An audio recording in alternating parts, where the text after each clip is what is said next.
Hi, ladies and gentlemen. If I can get my phone to work, that would be really cool. Right, let's set it up.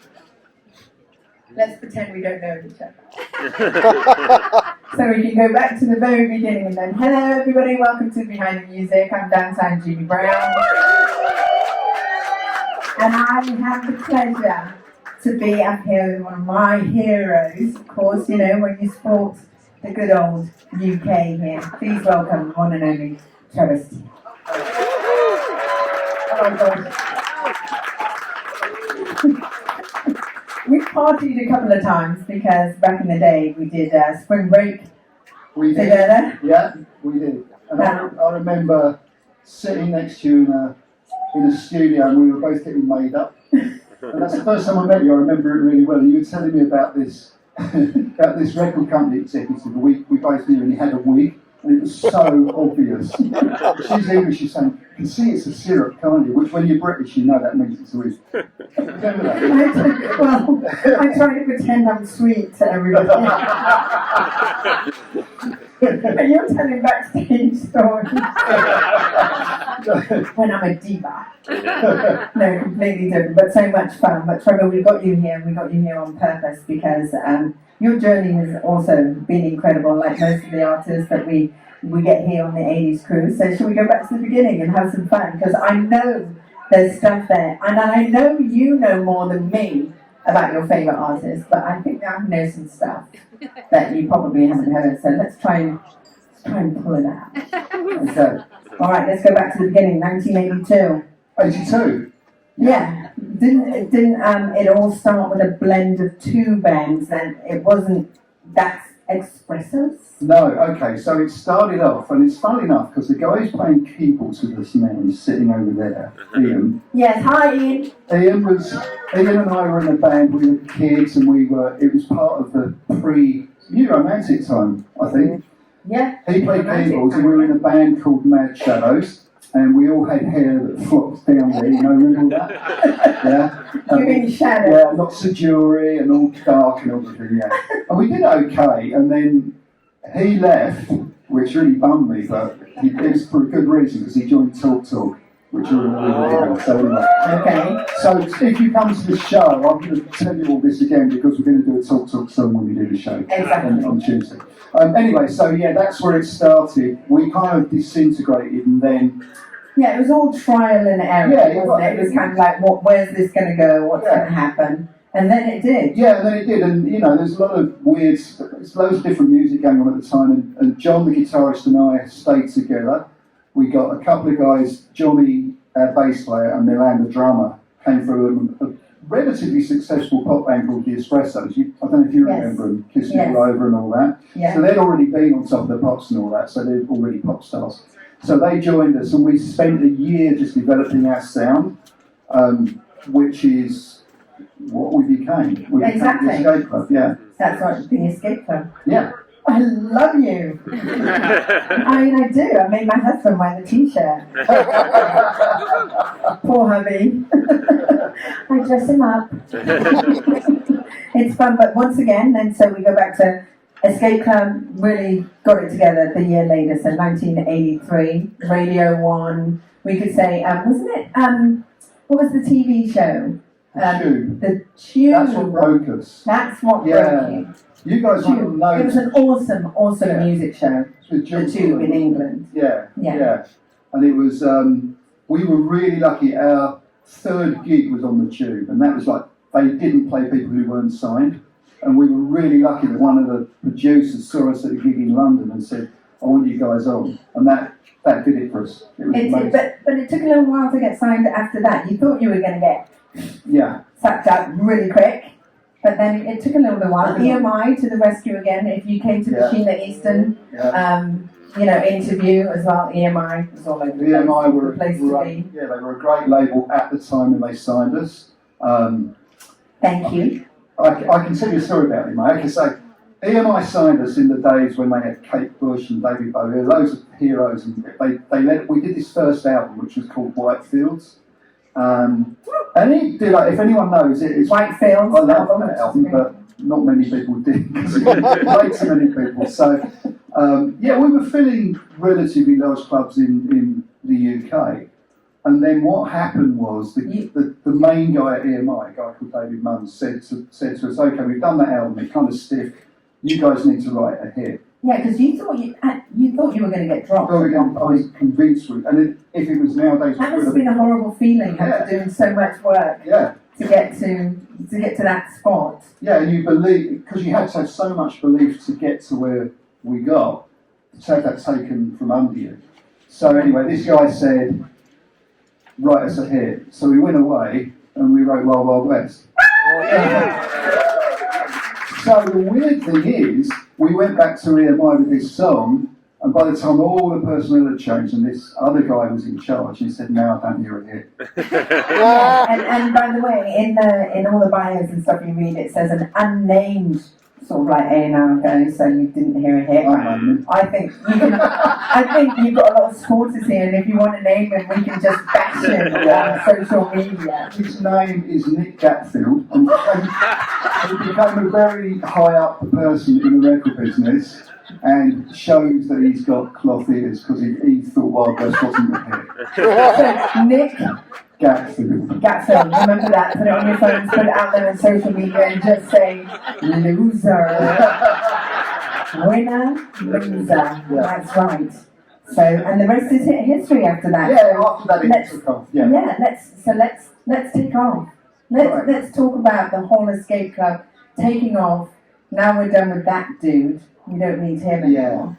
And so what happened next? So we had a producer called Chris Kimsey, who was a wonderful guy. He produced the Stones. He was a really good producer. He produced the Wild West album.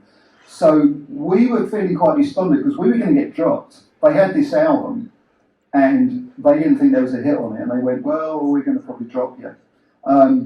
Chris got in touch with one of his American friends and said, look, you've got to hear this. I believe in this record. He played it to him. Within a week, we were suddenly being signed by Hit and Run, who managed Phil Collins and Genesis and all that. They just came in and took it over to the States. We had 3 different labels fly over to London to hear us, and they all started fighting to sign us. So that's a dream. Yeah. Yeah, that was really good. So we signed to Atlantic Records, and the next thing I knew, it was getting played on the radio, and we were still in London. We hadn't been to America, we were just hanging around, bumming around, just hanging around people's houses and stuff. And our manager used to phone us up once a week on chart day, and every day he was saying, "Yep, it's coming at 81 with a bullet," or whatever they used to say. That week, and then it was top 20, and he started going, "Yeah, you know what? I think we might have to fly you guys out." And I remember the day it went to number 1. I was still in the UK, and I was in a pub with my mates, and I said, "Oh God, I better do this call with my manager." So I had to go to a call box and do the thing you used to do in those days. And he said, "Well, what do you think?" And I said, "Tell me, what is it?" He said, "You got the number 1." And it was so unreal because I was in this crappy little pub. And I went back and there's no such thing as a crappy pub. No, there's not. And when you leave the UK, you realise that's one of the great things about the UK. One of the great things. So anyway, I went back to the bar and I said to my buddy, "We got a number 1." And he told the barman, and the barman went, "Yeah, right." So then they flew us out 2 weeks later, I think, and that's when everything changed, because we were just a bunch of guys from London. We arrived in JFK, and there was a limo waiting to pick us up, and it didn't. I think we probably met you pretty soon after that, didn't we? Yeah, and it was. It didn't stop. It was really scary to start with. No, really, because you've got, I don't know how many interviews a day. Because I'm the singer, I was the one who always had to speak, and they just said, "Well, here's a list of the interviews you're doing for the next 3 days." Stuck you in a hotel room, and you're just talking to all these people all the time. Yeah, it's really good. Yeah, but that was how we communicate, was about talking to people. We didn't have to sort of like I feel like so many people miss out now because they feel they don't have to do it, that they don't have to sit there and sort of like talk about the song or talk about the video or talk about, how it got from A to B, because they think they can just like social media it, or just like they sort of like miss this whole bit. But I can just remember being a VJ on MTV and just, of course, the videos. Yeah. were major, and it was such Wild West, was such an awesome video. We got to say thank you to MTV because Yeah. I owe my career to you. Yeah. Really, seriously, MTV Breakers. It's because of MTV. That video was played all the time. I think I had a 5-hour shift, a VJ shift or anything, and I pretty much played it like, every other.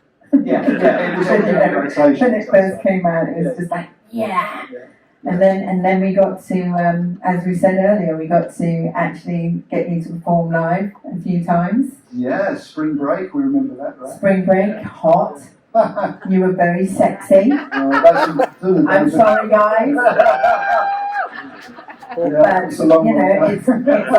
it's rock and roll, and that's just what it was. Girls in bikinis on the beach and the escape club on stage. It was a pretty hot time. Yeah. That's all I can remember. But then once again, you had so much fun for how many years before things started getting a little cloudy again? Yeah, we did really well. The thing is, when you have a song, Ray Parker Jr., if any of you saw him do his talk the other day, because he wrote Ghostbusters, everyone forgets everything else. Right. And I get that with Wild Wild West. And it's a nice problem to have, right? It's like, I like Shake the Chic as well. Shake the Chic. So do I. It's just Wild Wild West was the name of the album as well. I realise now, because when you're a songwriter, you get all the statements through of how much it gets played on radio. That song gets played a lot still, which is, I'm not complaining at all. But you tend to find that that's all you remembered for until you start reminding people and they go, oh yeah, there's that, that other one. And, so with that, anyway, I'm going off the track here. No, I love it. Go wherever you want. Yeah, so we did that album, did very well. We toured all around the States, did a couple of tours. Shake the Chic was the second one, Second single, then Walking Through Walls. Walking Through Walls. And by that time, we had to go and make another album, but we were touring. You get into that thing where you're planning, people are planning for you. Your life's not your own anymore. Right. Again, I'm not complaining because it's a nice life to have. Just bitching. So, just bitching. So then we went back in to do an album with Peter Wolf. We stayed in LA, and that's where we did our third album called Dollars and Sex. And while we were there, we were writing songs that would follow the Wild West album, which would be the obvious thing to do. But while we were there, things had changed at radio. And I remember we had the first single off the album was called Call It Poison. And we loved it. And I remember being at an InXS gig in New York, and all the record company guys were going, oh man, radio stations are eating this up, it's going to be a massive hit. And I was like, great, okay, good. Within 2 weeks, something had happened at radio, and we're only playing ballads now.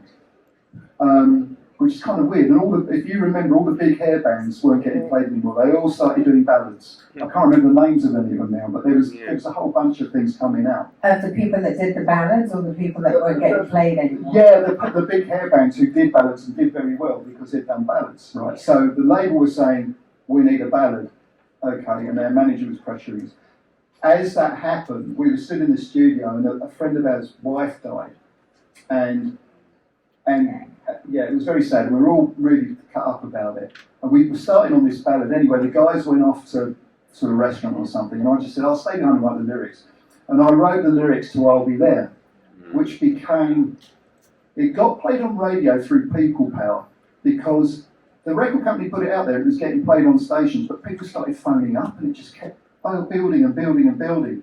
And in the end, it got to number 8 on Billboard, just through people phoning up radio stations. It was brilliant. It was really great, yeah. It was good. Yeah, so it made you feel good again. It made me feel good again, and people came to our gigs asking for that one as well. Yeah. And then I'm getting there because I want to get through that bit so I can get back up again. Yeah, so we got to the point when we'd sold millions of records, really. By the way, you said it just millions. As you do. Millions of records. But then you go to your accountants and go, right, where's the money? And they say, what money? You haven't got any.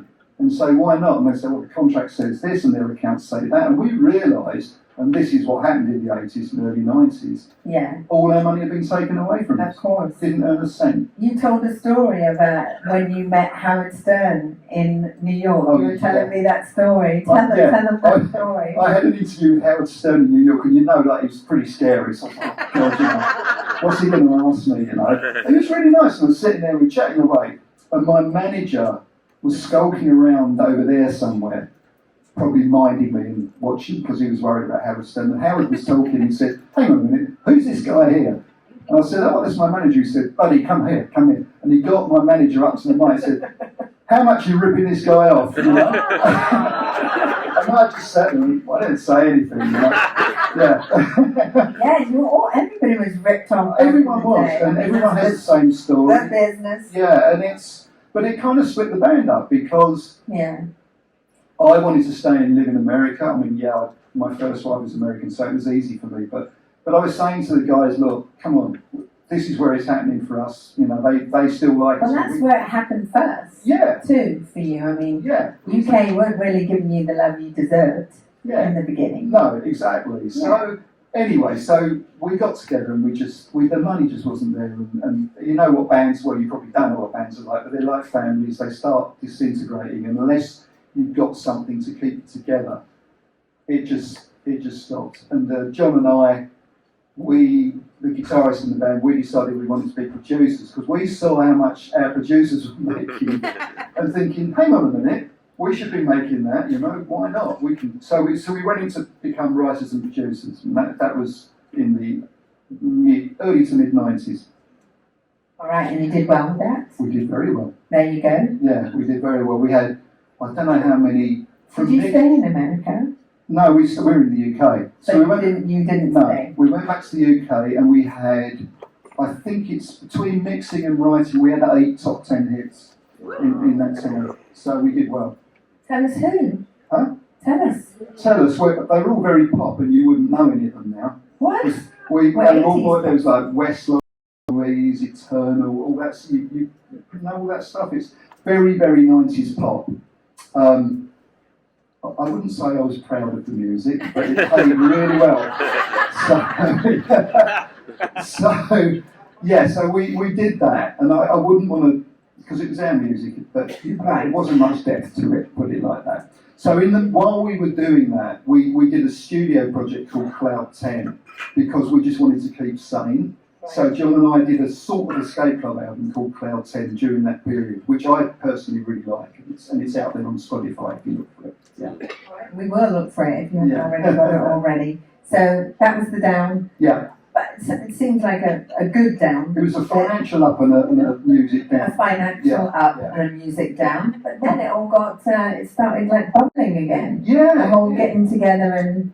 Yeah, it's weird. I moved to Australia because I was asked to produce one of the early, like the X Factor and all that. I was asked to go down there. It was called Pop Stars. It's one of the very first talent shows. In Australia, Universal Records asked me to go down and make the record. Well, in the end, I ended up being on the panel on the TV and being the Simon Cowell figure and all that, So I stayed there. And I stayed in Australia. While I was there, I discovered a young band called Short Stack, who were 16. Got together with them. I managed and produced them. I got them up to platinum status in Australia, and they were filling out massive venues. They were really, really big bands. But pop punk, they were very good. So I did that. You did that. I thought you moved to Australia because you thought you'd blend in with your accent. Yeah, I love Australia. I've got you do? I just think everything will kill you in Australia. even the accent. That's propaganda. We put that out to stop people coming. It's fine. Well, it got rid of me, that's for sure. Yeah, you get used to it. I used to fish, what they called funnel webs out of the pool. I got used to it. You just... Yes, but you never got bitten by anything. No, I never got bitten by anything. You get to know, you kind of know when not to go there. And, yeah. I actually went to Australia once. Where? I don't know. Oh. I did, I think, I don't know, I did I'm a Celebrity, Get Me Out of Here, and they dropped us in the jungle. Yeah. Oh, so you're up in North Queensland somewhere, probably? Yeah, I don't know. They put me in the Versace hotel, and then the next time I thought, oh, this is going to be a nice, fun show. And then the next morning they picked us up, put us in a helicopter, and dropped us in the jungle with nothing. We were, yeah. I didn't know you did. I lost a long weight. Yeah, I bet you did. Yeah. Yeah, that was, yeah, I did that. I did Celebrity, Get Me Out of Here. So, but I think one of the highlights for me, I did miss you when it kind of went away, because I was a huge fan. Okay, of the Escape Room, you know that anyway. And then, sort of like 2019, you started doing you came stateside. Yeah, well, started doing some touring. Yeah, before that we had, John and I were living in Australia. Our drummer, Red Broad, was an old friend of ours. He joined us, we made an album called Celebrity. And we put that out in the States, and it started, we put it out independently, so we got loads of Amazon reviews, and I really like that album. We're doing a couple of tracks off of it on Tuesday. So Red joined us, we put that out, and then we came out and we started doing What's up, 80s crews? This is your cruise director, JT. Pardon the interruption, but here's a quick rundown of the evening lineup. For showtime tonight in the Royal Theatre, we present Debbie Gibson for those guests with blue cards at 6:30, and Stephen Piercy of Rat for those guests with red cards at 9 o'clock. Although you know by now, just a friendly reminder that lining up for the Royal Theatre begins on Deck 4 and Deck 5. Then tonight in Studio B at 7:15, I do have a change to announce. The 7:15 show in Studio B will now be My Posse in Effect, a tribute to the Beastie Boys. Once again, the 7:15 p.m. show in Studio B will now be My Posse in Effect, a tribute to the Beastie Boys. Then with tonight being Punks and Preps night, we'll be hosting two Punks and Preps pub crawls. The first one takes off from Raiders of the Lost Bar at 7:30, led by guitarist Kevin Hamill, and the second takes off from Kong's Tavern at 8 o'clock, led by Trial by Fire. At 9:30 in Studio B, we present Wang Chung, and then at 10 p.m. it's the Punks and Preps Promenade Party with DJ Christopher J at the Level 5 Video Game Promenade. Finally, at 11:30, live at Studio B, we present Marky Ramone's Blitzkrieg. Then for those still going strong, the Punks and Preps After Party is in the Rockabaka Club featuring retro DJ Travis Bell. In addition to those events, all the bars and lounges are open, and if you're looking to do something different for dinner tonight, give one of the specialty restaurants a try, whether that be Chops Grill, Jamie's Italian, or Mr. Miyagi's Sushi and Hibachi. Whatever you have planned, have an awesome night, and I'll see you for showtime. And we're back from commercial. Welcome back, everybody, to Behind the Music. We are back from commercial. JT, thank you so much. I'll make sure I show you how I felt about that announcement a little bit later on. Smack in the middle of it. Well, we just on a roll. We've only got to 2019. We have. Yeah. Do you remember where we were? No, or are you thinking about one of those restaurants that you want to chop down? No, I was thinking about Debbie Gibson because when we played... Did you see Debbie last night? No, and I mean to say to her because I remember when we were playing Boston or somewhere, she turned up to see us with her mum. Yes. Because she was so young. Yes. I've got to see her. One of the hardest working women in the business. Yeah. And you know, one of the first to actually, you know, be able to write, produce, and do her own thing. I mean, she was so young, but her mom was unfortunately who Debbie lost recently. But her mom was the one that sat there and said, no. It's good to have an advocate right there. It is. We were told to behave ourselves before she came in. The record company went, right, she's young, behave yourselves, her mum's with her, right? Yeah, she remained a goody the whole way through. Very special. So good. I can remember talking to someone and I was like, I think it was Mark Goodman. I was just like, yeah, she's so good. And he goes, she was so good. Good. I mean, she was just good. They wanted something, you know, just a little bit of a hair out of place or something to happen. Yeah. Anyway, so where were we? So Debbie, we'll make sure you see Debbie on this. Yeah, no, I must do. Anyway, so we did the Celebrity album, and then we started touring in the States for the first time in years, and we did the Lost 80s live tour. I don't know if any of you guys have been on that. So we did a couple of them. Then COVID hit. Yeah, I mean, that was the thing. 2019, it was just starting to upswing That's again. right. And then, of course, all of us went through that horrible experience where the world just shut down. Yeah. COVID. And then since then, we got back. We did a few, virtual gigs online, all that stuff. And Red moved to Amsterdam. That's our drummer. And we were due to be doing. Well, he was due to be with us today. Unfortunately, he died a month ago. Yeah, 3 weeks ago, I think. And I'm still coming to terms with it. He wasn't ill. Well, he obviously was, but we didn't know. And his neighbour found me, he'd just keeled over. So we're still dealing with it. I went back to his apartment with his brother a couple of weeks ago just to help him, and all his guitars were there and all his stuff. Oh man, it's just like freaky. So anyway. I'm so sorry. We're all in Sniper's Alley, as we say. We are. Yeah. But, the way to deal with it is sometimes to go on, isn't it? Yeah. Go on. I'm so sorry about that. Well, And we're sitting here, 2024, and we're at the 80s cruise. we are. And I'm just thinking, your music, it still hits the good nerve today. Why do you think that from back then does the job again today? I don't know, but I can go from a producer's point of view. I don't think we didn't use too much reverb, which I think we listen to 80s music, a lot of it's washy and ours isn't. So I think we've got a bit of punch in our stuff that sort of comes through now, maybe. I don't know. I think the songs are good. I don't know what it is. Let's ask someone out there. Has anyone got any questions that they'd like to ask? I just think they're really relatable. You think they're relatable? Yeah, thank you.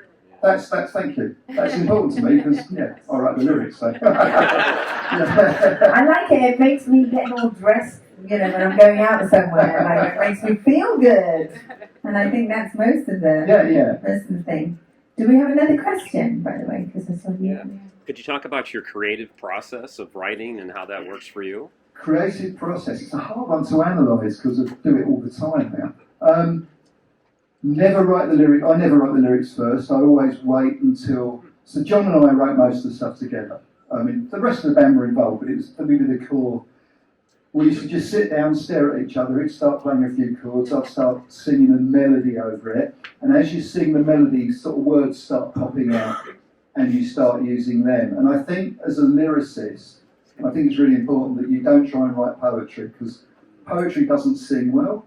But you've got to try and find words that read well but also sing well. It's the sound of them. There's a certain art to it. It's taken me a long time to learn how to do it. But that's how it works, please. Yeah. Do you have specific times? Did you have specific times when you would write stuff? When you would get together and write stuff? Like at some of the bands I used to know, they would be like, "Oh, we're going to get together at this certain part of the year, and we're all just going to." Or did you just? When it came to you, you just continued to do the process? Yeah, in the band, it just, we did that. I'm glad you knew what I was saying. I'm not bloody clue what I just said. Because of your schedule, not one clue. Yeah, you have to go, right, okay, you're touring, right, you're going to have to write songs here and then you're recording. It's like, I don't think that's a very smart thing to do, especially for bands who aren't really that experienced in writing. When we went into production, John and I used to go to our studio every day, sit down, look at each other and go, we're going to have to write a song, aren't we? Yep, every day. You just start. So you get into the habit of it and you get quite good at it. They're not all good songs, but you get good at the process. And I think when you're in a young band and you're busy out there with the alcohol and the girls and the gigs, you kind of forget about the songs, the stupid ones do.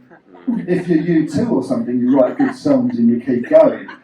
But we got kind of a little bit caught up in the whole rock and roll thing, which it was a great life. Yeah. No, because when we saw you, and when I saw you performing just not long ago, and you were just having so much fun. So it's got to be so much fun. That's the best thing.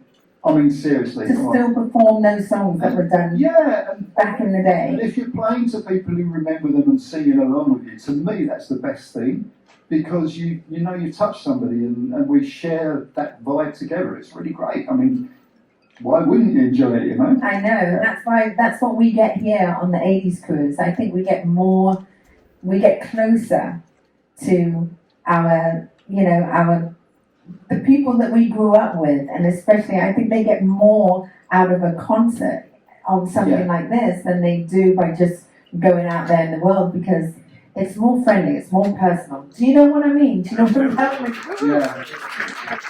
It's just, you're there, you're available, you're telling us our story, and it just makes it feel so much like we're back there. And I think also, and we're on this journey with you. Yeah, and from the artist's point of view, you haven't got a load of press people looking at you going, "Oh, come on, impress me." Right. Everyone's the pressure. Oh, yeah, no record companies, who cares? You know, you're having fun. You know, that's what we're here for, right? I see somebody that wants to ask you a question, actually. Can you say more about writing I'll Be There? I gotta tell you, like, that's such a beautiful song. Every time I listen to it and really pay attention to the lyrics, I always cry. So. Thank you. I struggle sometimes talking about it because I well up, and when I announce it, sometimes I can feel the tears coming, so I have to be very careful. When I wrote that song, I wrote it very quickly, and it sounds a bit hippie to say, but it came from nowhere. It just came, and it was through my hands, and I wrote it. And I knew when I'd finished writing it, that's a special song. It's very simple, but it's the message it gives. And I can tell when I'm on the stage with the band and we're playing it, I can tell the people it's touched because you can see them in the audience, you know.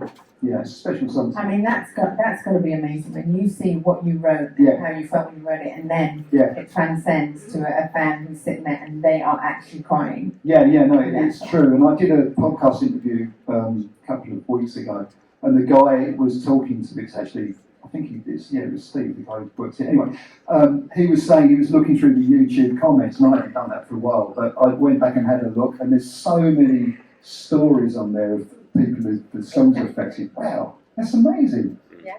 And we wrote that. And that's why we love you. That's great, isn't it? That's why we love you. That's why we love our artists. You tell our stories with that sometimes that we're hiding behind, but you get to express them, and then we can express ourselves by listening to the music. Yes, in the blue at the back. I'm not sure if it's been answered yet. Do you have a favorite song that you love to play? Are you tired of playing Wild West? Not well. Yeah. Do you I don't get tired of playing Wild West because I owe a lot to that song. But I think you ask any musician who knows you have to play that song at every gig. Yeah, it can get a bit old, but it's a nice problem to have. We're doing a couple of tracks because we get to play for an hour on Tuesday. Really excited because normally I have to do 4 songs or 5 songs. So we're really excited about it, and I'm enjoying playing songs that I haven't. We're playing one song that we haven't ever played live before called Freedom, and I'm just loving playing it. I'm just loving the vibe, So it changes. Sometimes this one, sometimes that one, Yeah. Another question at the back there, young lady. Hi. I wanted to find out where you were when you first heard yourself on the radio. Do you remember that? And how you He was in that dodgy pub, weren't you? No, that was on the radio because I was in the UK. So I did hear on my first album on Whitefields, I did hear that on Radio 1 a couple of times, but it wasn't the same as when we came to New York and we landed and they gave us a day rest in the hotel, very good of them. One of the first things was we were in a limo and they drove us up to Long Island, and I can't remember, there was a great alternative station up there. You wouldn't know. What one was it? So they were driving us up there, and I was with the promo guy, and he just had the radio on, and our song came on. And I was like, wow, that's just nuts, After a while you kind of get used to it because it's getting played a lot, but that first time, I remember it really well. We were driving up to Long Island, what did you spend your first paycheck? I didn't get a paycheck. Now we come back to the dodgy manager. We won't talk about it. But at some point, you got I think lucky so. enough to I've do something made- fun yeah, about I made a for decent- being you. Yeah, I've made a good living out of music business. Yeah. Ultimately, yeah. So, Did you buy a car? yeah. Was it a really fast one? No. Was it convertible? Yeah. Was it blue? No, it's black. It was black? Yeah? Yeah. Oh, okay. A what? BMW. Alright, well, that's alright. That's pretty fast. Sorry, what were you saying? Did you ask, sorry, did you ask if he still has it? Do you still have your first Not that one. BMW? No. Not that one, but are you a BMW guy? Not now, no. No? Not anymore. No. What are you now? At the moment, I've got. Yeah, I'm not really into cars. You know, No? not really. No? Right. I'm thinking of getting Private jets? No. Yeah. I just want to know how far we can go here. Trying to hitch a ride home. I like walking. Let's move on. So this guy here, go on. So, silly question though. Do you ever hear your songs on the radio and find yourself singing to it? Yeah, Oh my gosh! you do. And also the weird thing is when you've been a producer as well. I produced a lot of records. You hear a song in the on the restaurant radio or something. I know this one. What's this? And you realise you sat for a week making this record and you can't remember it. Yeah. So you start harmonising with yourself. Yeah. Go ahead. I know you're not a country singer, but 20 years ago I used to really be into country dancing, and I'd go out swing dancing and stuff, and there's a whole line dance, a couple's line dance to Wild Wild West. Have you seen? I'm sure you've seen it. I have seen it. Okay, can you do it? No. I've seen people have sent it to me of people doing the line dance to Wild West, and yeah. It's a blast. Well, I suppose it's the right title, isn't it, for line dancing, right? Yeah. And Hey, it's a perfect time to do it now, too. It's so hot. Yeah, do you want to do it? Yeah, you do it. Did you say no? How? It's the 80s cruise, but how are we going to know? She's like, no. She's like, no. He's up here in the bright light, admitting stuff he shouldn't be admitting. But he harmonizes with himself in the shower. I added that because I just had a visual. And you were line dance for I need a dance partner, and I need you to sing the song for us. Well, Tuesday night you're going to have a huge concert. In fact, we're so lucky, as he said before, instead of the 4 songs or 5 songs, Yeah, we we're get going to to get go a now. whole full We're hour. going to call you out. Yeah. Yeah. We are going to line dance that day, Tuesday. It's a couple's dance. So. Forget Beyonce. Yeah. Not that kind of country. We're going to line dance to Wild Wild West. Do you think you can teach me it before Tuesday? Probably not. I'm sure you YouTube can. it. YouTube. Okay, YouTube, yeah. All right. Have a good dance together. Yes, sir, you're going to bring us back to reality. I know it. Please. I'm going to take it political. In Wild Wild West, Ronnie's got a new gun. Yes, it was Ronnie Reagan. Right, obviously. Did you get any feedback from that? No, it's a funny thing that when you get into the lyrics of that song, it's all about the Western world and the Cold War, AIDS.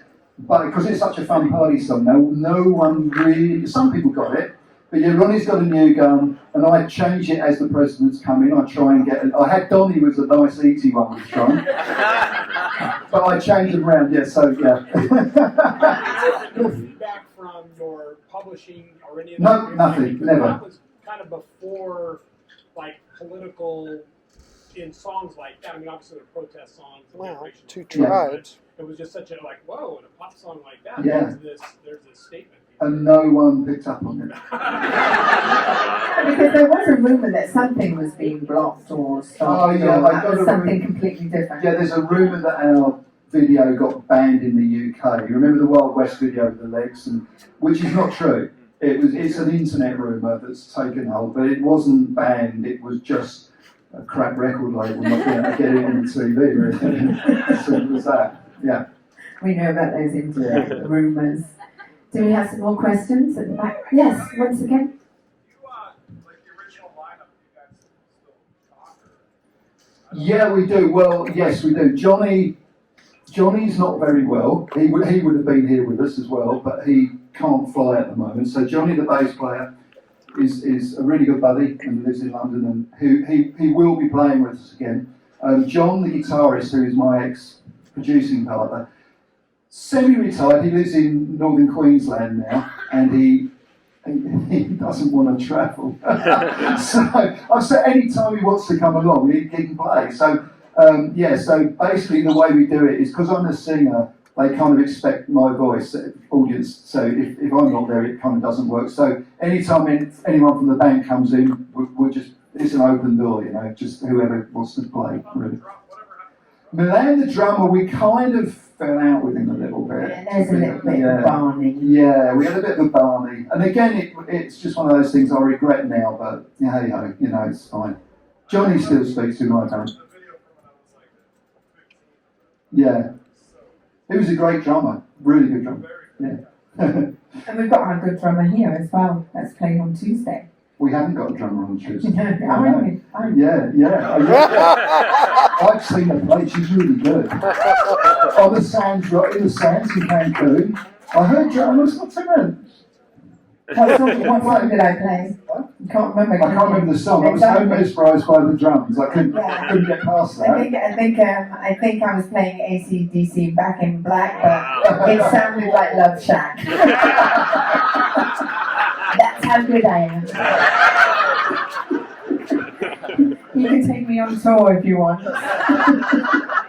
We need a drummer, right? Yeah. Well, there's lots on this boat. I know. Yeah. Is there anyone on the 80s cruise that you're just looking forward to catching up with? Oh, well, all my old buddies, because we've done the tours together already. So Davy Stewie from Real Life, Wang Chung, and Emotion. We know all these guys because we toured together, so we all get on really well. So all right. So I'm looking forward to seeing the, well, in the US it's called the English Beat, right? Yes, of course. I'm bringing them on stage. I'm looking forward to that because I've never seen them. So yeah. I love two-tone. I love that whole scale thing. So yeah. Exactly. I think it's going to be a fun trip for us all. Do we have more questions? Okay. I'm sorry. To the Mr. MTV. What is your most memorable interaction with a band from your era? First interaction when you first came over from the US? Interaction. What? Or meeting, or something that comes to mind on the band from spring break, or. Yeah. Oh, okay. It's funny you should say that, but I found that all of us. Oh no. NWA. It was on spring break, you just reminded me now. So, I had to, it was something like you're doing makeup and you're doing all the stuff because you're going to get ferried to the, and I had to do an interview.